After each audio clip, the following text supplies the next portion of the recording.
Baik, saudara, kembali lagi bersama saya di Oloan King Channel. Apa kabar dengan kalian? Semoga kita semua dalam keadaan sehat dan berada di lindungan Yang Maha Kuasa. Kali ini kita masih membahas tentang kasus Subang ya, saudara-saudara. Di mana ini kan beberapa minggu setelah Pilpres atau pemilihan atau pemilu 2024. Kelanjutan kasus Subang ini saya dengar kabar dari beberapa sumber yang mengatakan untuk sidang yang dilakukan perdana nanti itu di Pengadilan Negeri atau Pengadilan Negeri Jawa Barat, yaitu di Subang ya. Dan akan digelar pertama kali adalah untuk tersangka Yosep dan juga tersangka Ramdhanu alias Danu. Lantas kita sudah punya 5 tersangka. Di mana 5 tersangka tersebut yaitu Yosep, Danu, Mimin, Arigi, dan Abi. Nah, jadi gini ya saudara-saudara, yang menjadi pertanyaan, Mimin, Abi, dan juga Arigi yang sekarang pun belum dilakukan penahanan. Ada apa sebenarnya? Apakah sidangnya ini nanti dipisah? Ya, itu cukup aneh ya, cukup unik saudara-saudara jika dipisah. Nah, karena gimana pun juga ini kan peristiwanya adalah satu kesatuan, di mana rangkaian ini satu kesatuan ya, kasus ini sama seperti kasusnya Sambo dulu ya kan. Kalau saudara-saudara masih ingat, di mana dipisah itu adalah kalau tergantung pada terdakwanya nanti siapa. Karena kan mereka satu sama lain akan menjadi saksi saudara-saudara di polisi, di penyidik ya. Nah, itu juga hanya sebutannya tersangka ya, tapi dalam persidangan nanti sebutannya sudah berbeda, yaitu terdakwa. Dan juga sesama terdakwa itu nanti akan mereka di mana akan menjadi saksi ya, akan menjadi saksi satu sama lain. Nah, ada satu hal yang membuat saya pribadi itu merasa heran dengan kasus ini. Yang pertama itu adalah tidak ada penahanan yang kita tahu ya, yang kita tahu bahwa Mimin, Abigi, dan juga Arigi itu sampai sekarang belum ada ditahan, saudara-saudara. Padahal kan sudah ada putusan dari sidang pra-peradilan yang diajukan oleh mereka, di mana sidang pra-peradilan ini bahwa ditolaknya sidang pra-peradilan oleh hakim yang hakim ketua yang memimpin sidang pra-peradilan, bahwa ternyata Polda Jabar tidak melakukan pelanggaran prosedural. Dalam arti Polda Jawa Barat memang sudah tepat dan sah gitu loh, karena tidak melanggar apa tadi namanya, prosedural.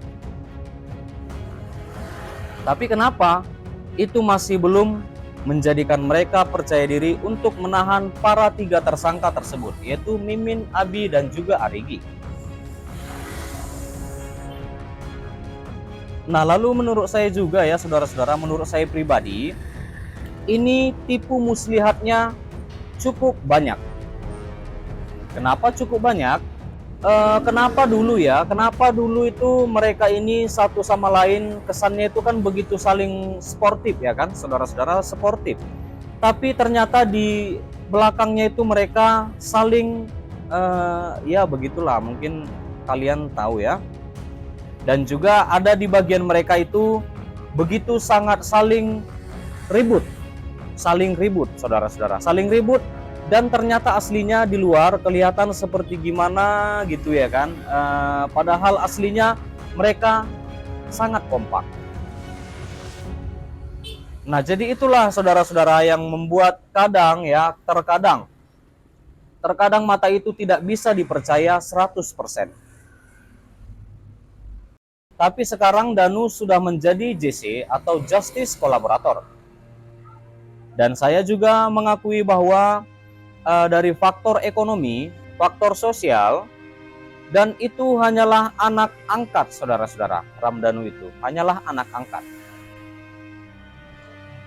Lalu dia tidak punya posisi, dia juga sering menjadi pesuruh disuruh-suruh maksudnya saudara-saudara, ya masuk akal ya, karena dia hanyalah bagian menjadi pesuruh-suruh, disuruh-suruh maksudnya.